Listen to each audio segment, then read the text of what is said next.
Hey Mom, happy Mother's Day. I'm here to send you this video for my gift, and I'm answering 3 questions. First question is what my favorite memory is with you, and obviously there's tons and tons of memories, and if I said them all right now, this would be a 13-hour video. But one of my favorite memories with you was that one time it was my birthday, and we went to Bennington, Vermont, and went to the Blue Bend Diner. It was just like a random fall afternoon, and I know you definitely remember that. It was just like a quintessential perfect day with you. It was like beautiful out, leaves were changing colors, and I remember I had like some amazing omelet, and we just had like a really good time.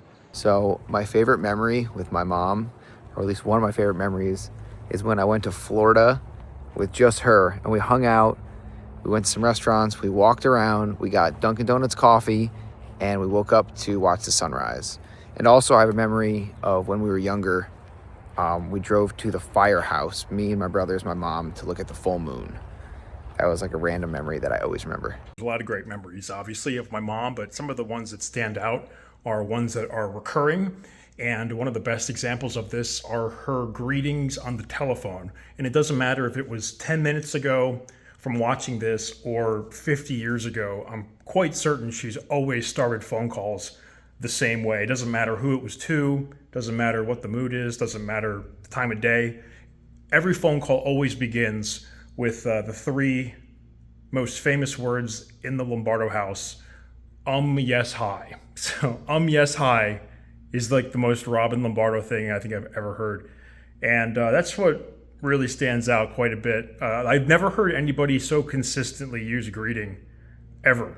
So, Mom, yes, hi. That's exactly how it begins.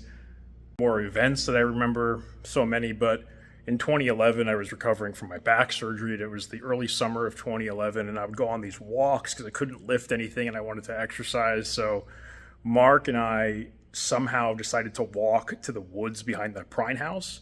And it just so happens that that was adjacent to another cluster of these woodland areas that was up against Bedford Drive, which is where our friend Riker lives.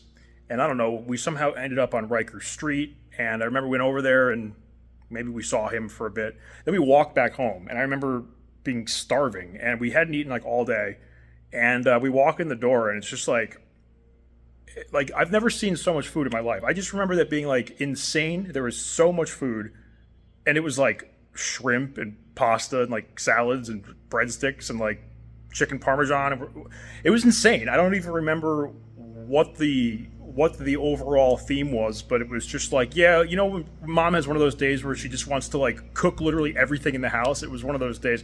And we just so happened to walk back home after walking like miles. So it was a great memory. I always remember that being like a very distinctively awesome evening.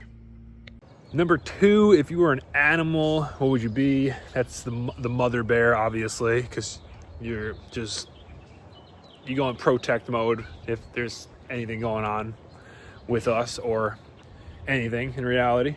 Okay, if my mom was an animal, I think she would be a robin, because not only is that her name, but robins have a good nest and they take care of their kids. And I feel like my mom is very loving towards her 3 boys, and I think that that's like a perfect animal that my mom would be. Isn't that right, Winnie? He agrees. The animal, that's a great question, but I immediately thought of one animal, the horse. And I think my mom would agree that she's had feelings or events in her life that sort of substantiate this a little bit. But it's an interesting answer because a horse can be a number of different things. There's different uses for horses, there's different sizes, there's different breeds, you know. So what I say actually also has a lot of depth to it, because a horse, my mom represents all the things I think of when I think of horses. She's a workhorse. She pulls the weight of, at times, the entire family.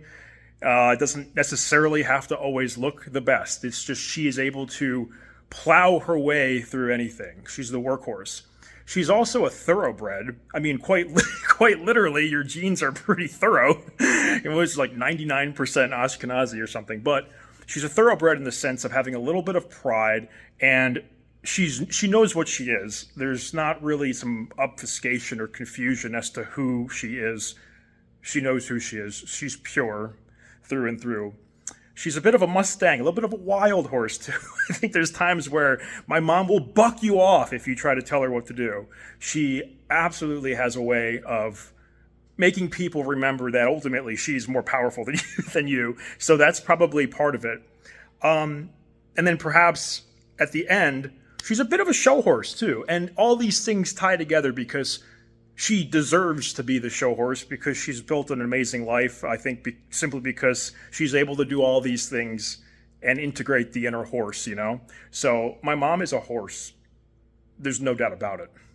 And then number 3, my favorite quality of you is just never giving up, you know, just always making sure that put your all into everything and don't stop until you get the results you want, you know. And I think you do that very well with, you know, having to call back a company, you know, 14 times just to get like puffed wheat, or like, you know, being on the PTA and always vouching for us, you know, never giving up for your children, your people that you love, and most importantly yourself. So happy Mother's Day, Mom. I love you so much.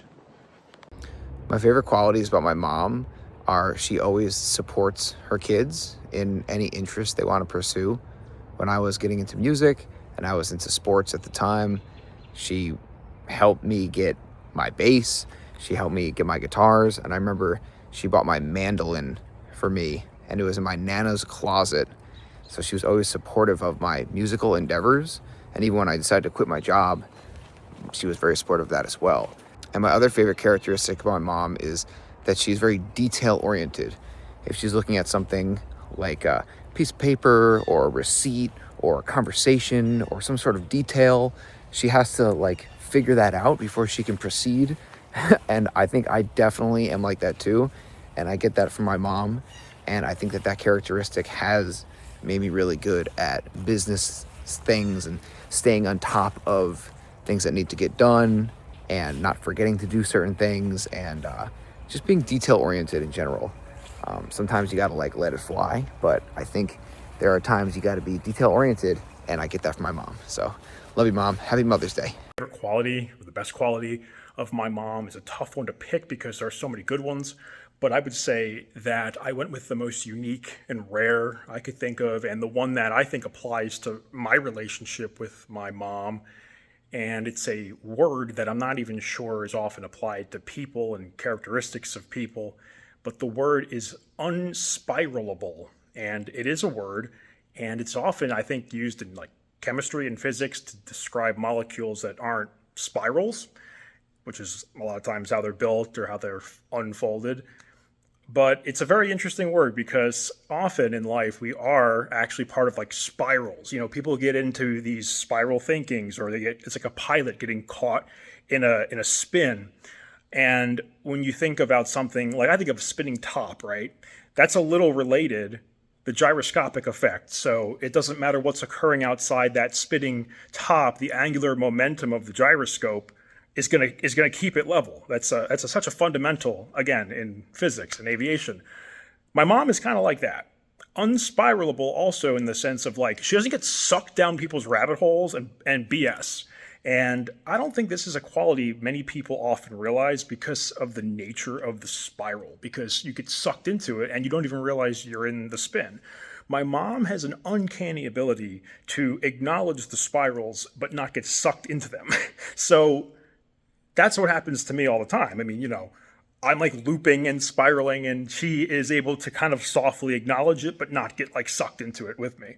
On the other hand, I sometimes acknowledge, and she will as well, when she begins to reach that edge, the looping, but she doesn't let it take over her brain, which is really, really telling. And I think it's an incredibly rare quality, a quality that I don't even know if it has a word, but unspiralable. You are not subjected to falling down the corkscrew descending spiral.